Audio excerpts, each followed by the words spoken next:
it's Maddie from the Itty Bitty Homestead Committee. Welcome back to Raising Meat Rabbits 101. I know it has been a hot minute since I've posted in this series, but a lot has been going on. But it's no big deal. We're gonna jump back into it. Today we're gonna talk about babies from 2 weeks up to right before weaning. So let's hop into it.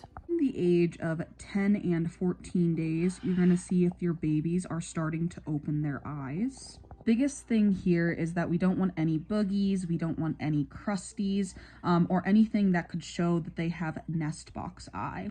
Now, if you are looking at treating nest box eye, I do have a video on it from about a year ago and kind of how to treat it and take care of it. Normally what you'll see for babies is a box like this that has a lip so they can't escape.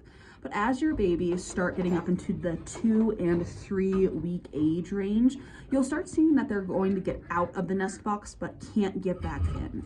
Now, we have a couple of options for babies like this, especially when we aren't ready to fully take the nest box out. You can either take the nest box and flip it onto its side so that they can get in and out this way, or you can get a box that doesn't have a front.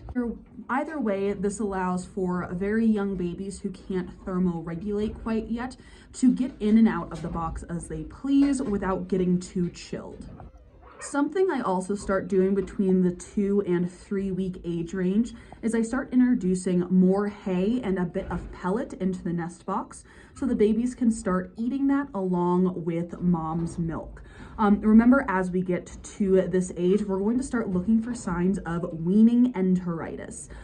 So we're going to look for bloat, we're going to look for diarrhea, we're going to look for lethargy and fading kits.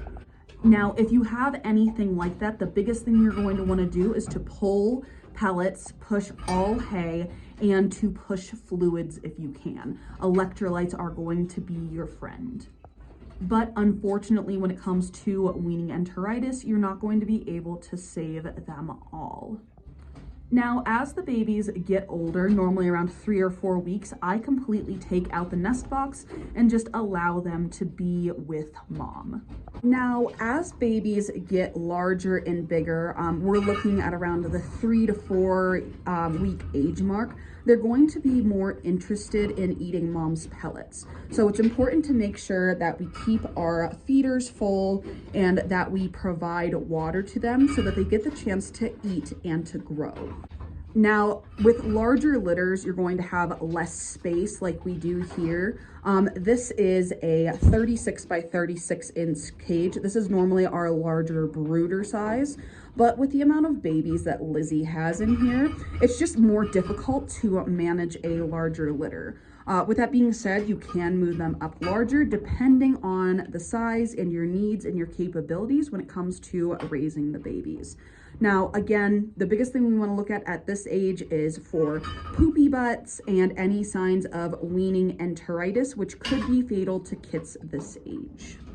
These larger litters like this are the reason why some breeders, though, will start weaning at 4 weeks, in that you just run out of room when it comes to these larger litters. But I am going to give these guys about 2-3 more weeks on mom before we start doing that.